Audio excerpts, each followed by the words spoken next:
बिस्मिल्लाहिर्रहमानिर्रहीम। आज के लेक्चर के अंदर हम देखेंगे कि किस तरह जो है हम एक रिएक्शन की जो प्रोडक्ट है वो हम जो है जान सकते हैं कि कौन सा प्रोडक्ट बनेगा। कोई भी रिएक्शन है, अगर हमें रिएक्टेंट दिए गए हैं तो उसका प्रोडक्ट जो है कौन सा बनेगा। देखें, किसी भी रिएक्शन के जो प्रोडक्ट हैं वो जानने के लिए आपको जो है टाइप ऑफ रिएक्शन जो है उसका पता चलाना पड़ेगा। अगर तो आपको टाइप ऑफ रिएक्शन का पता है then you can easily determine the product के प्रोडक्ट जो है कौन सा बनेगा। फॉर एग्जांपल, अगर हम रिएक्शन करें CH4 मीथेन का ऑक्सीजन के साथ, अगर हम मीथेन का ऑक्सीजन के साथ रिएक्शन करें तो इसका प्रोडक्ट क्या होगा। देखिए, मीथेन एक हाइड्रोकार्बन है, तो जब भी आप हाइड्रोकार्बन का रिएक्शन कराते हैं ऑक्सीजन के साथ तो ये एक कंबस्चन रिएक्शन होता है, और कंबस्चन रिएक्शन का जो प्रोडक्ट होता है वो हमेशा होता है कार्बन डाइऑक्साइड और वाटर। सो इस केस में हमारे पास जो प्रोडक्ट बनेगा वो होगा कार्बन डाइऑक्साइड प्लस वाटर। देखें, मीथेन जो है ये नेचुरल गैस है जो हमारे घरों के अंदर आती है। जब हम इसे ऑक्सीजन की प्रेजेंस में हल्की सी स्पार्क देके से जलाते हैं तो हमारे पास क्या बनता है, दो चीज़ें बनती हैं, कार्बन डाइऑक्साइड और वाटर वेपर्स। और ये इंतहाई एक्जोथर्मिक रिएक्शन है। इस प्रोसेस में इतनी ज़्यादा हीट एमिट होती है, इतनी ज़्यादा हीट खारिज होती है कि जो वाटर के मॉलिक्यूल्स बने हैं वो फ़ौरन इवेपोरेट हो जाते हैं और हमें जो है पता नहीं चलता। शुरू में ना, जब मैं कॉलेज लाइफ के अंदर तो मैं भी बहुत परेशान हुआ करता था कि भाई कंबस्चन रिएक्शन है, इससे अगर कार्बन डाइऑक्साइड और वाटर प्रोड्यूस हो रहा है तो फिर आग जो है ये बुझती क्यों नहीं है। तो इसका आंसर ये है कि रिएक्शन इस कदर एक्जोथर्मिक है, इतनी ज़्यादा हीट खारिज होती है कि वो हीट जो है वो वाटर, खुद जो वाटर है उसको इवेपोरेट कर देती है, तो वाटर क्या आग को बुझाएगा। In the same way if we have ethanol C2H5 और इसे ऑक्सीजन की मौजूदगी में बर्न करें तो क्या होगा हमारे पास। तो ये C2H5OH alcohol, ethyl alcohol.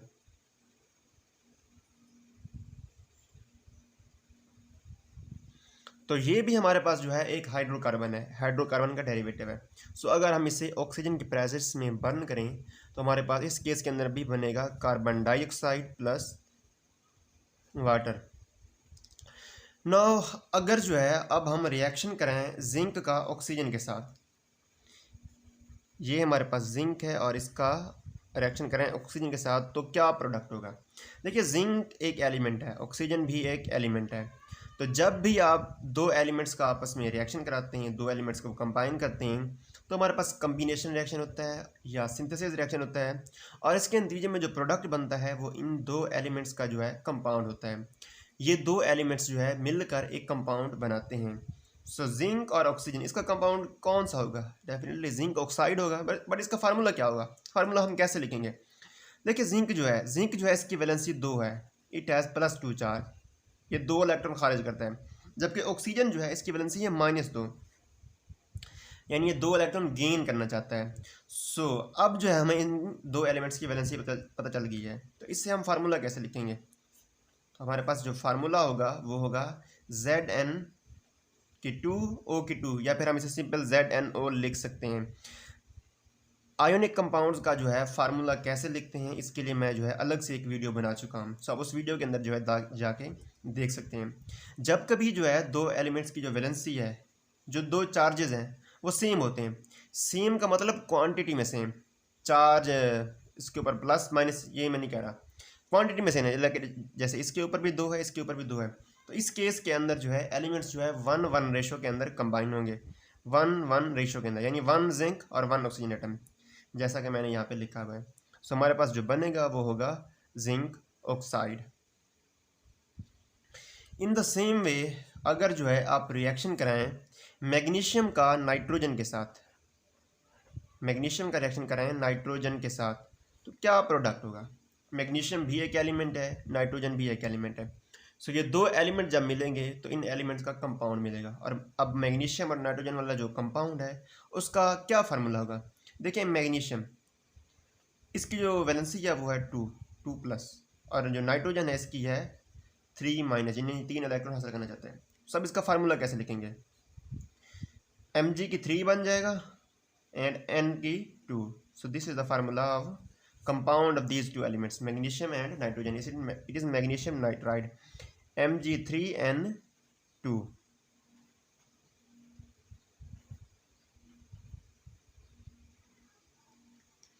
In the same वे अगर जो है आप रिएक्शन करवाएं, सोडियम जो है इसका रिएक्शन करें आप एलिमेंटल सल्फर के साथ, सोडियम जो है Na, अगर इसका रिएक्शन करें आप S8, ये सल्फर है, तो क्या प्रोडक्ट होगा?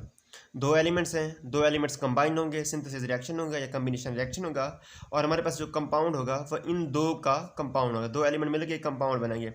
कंपाउंड का फार्मूला क्या है? सोडियम ग्रुप 1 एक एलिमेंट है, इसके आखिरी शेल में एक इलेक्ट्रॉन होता है और ये एक इलेक्ट्रॉन को लूज करके बनाना जाता है Na+ साइन।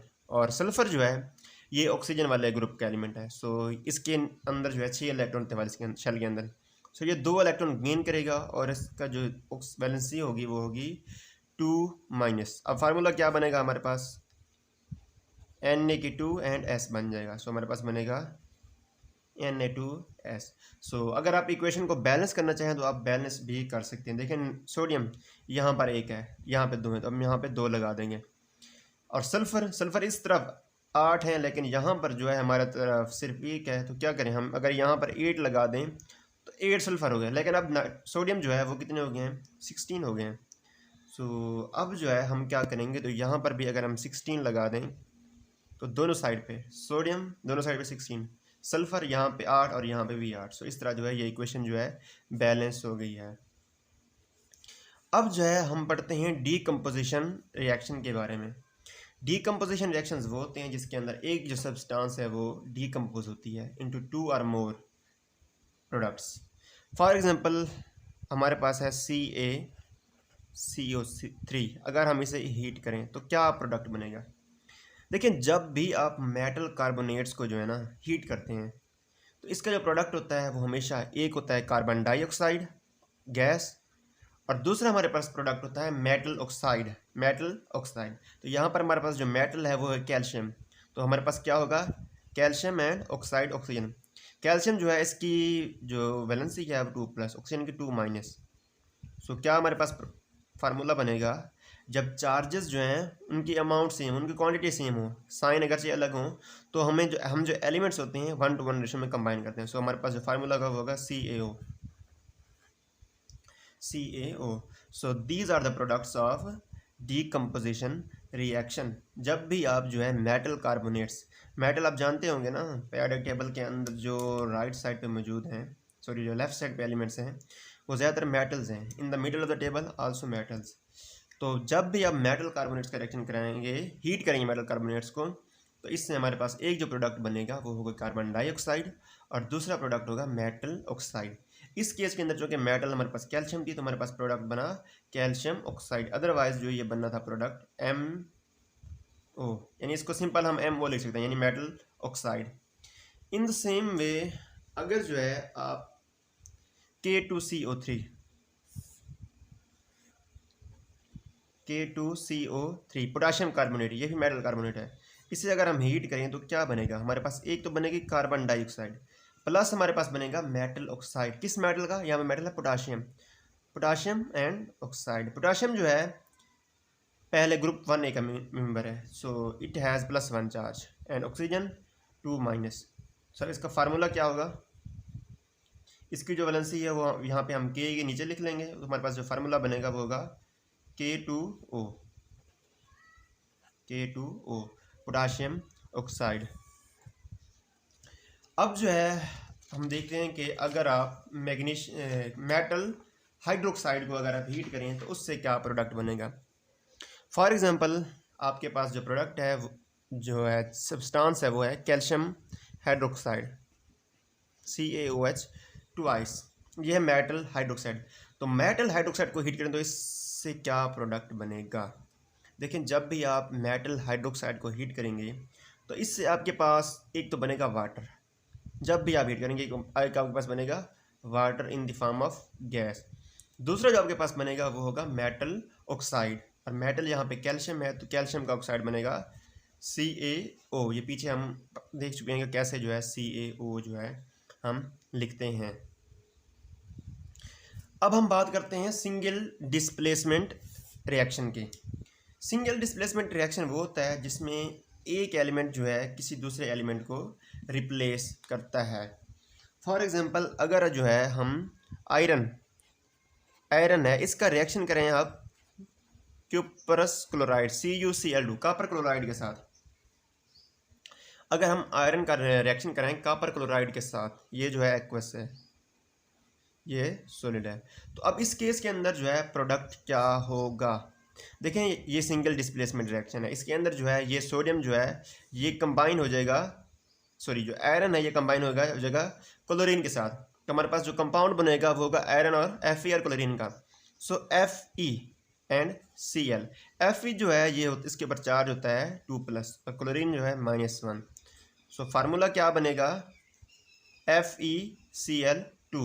अब हमारे पास बनेगा यहाँ पे प्रोडक्ट FeCl2 प्लस जो है कॉपर जो है ये एलिमेंटल फॉर्म में, सॉलिड फॉर्म में जो है ये प्रेसिपिटेट आउट हो जाएगी, हमारे पास जो है रिएक्शन मिक्सर के अंदर जो है नीचे जो है ये बैठ जाएगी। इन द सेम वे अगर जो है हम रिएक्शन करें आयरन का, अगर हम एल्यूमिनियम का रिएक्शन करें निकल क्लोराइड के साथ, तो क्या प्रोडक्ट होगा। एल्यूमिनियम जो है ये सॉलिड है और निकल क्लोराइड जो है ये एक्वस है, एक्वस सॉल्यूशन है, तो क्या प्रोडक्ट होगा। देखिए एल्यूमिनियम जो है क्लोरीन के साथ कंबाइन होगा और एल्यूमिनियम क्लोराइड बना देगा, और निकल जो है हमारे पास सॉलिड फॉर्म में जो है प्रेसिपिटेट हो जाएगा। अब एल्यूमिनियम क्लोराइड इसका फार्मूला क्या होगा, कैसे फार्मूला लिखेंगे।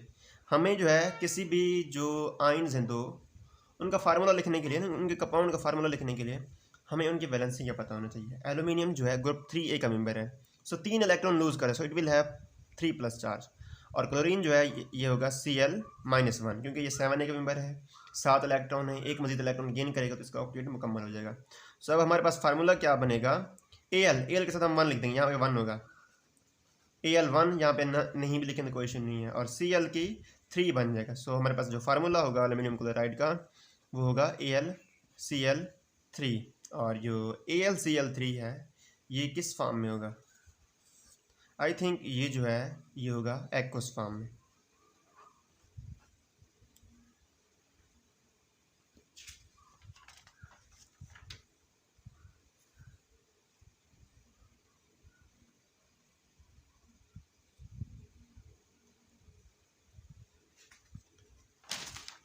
So this is it from today's video. अगर आपको आज की वीडियो अच्छी लगी, अगर आपको जो है टॉपिक समझ आया है, तो आप जो है वीडियो को लाइक करें और इसे शेयर भी करें, क्योंकि जितने ज़्यादा लोगों के साथ आप शेयर करेंगे तो फिर यूट्यूब समझेगा कि भाई यही बंदा जो है कंटेंट अच्छा बना रहा है, और हमें जो है इस कंटेंट को जो है मज़ीद आगे लोगों को जो है ना शेयर करना चाहिए।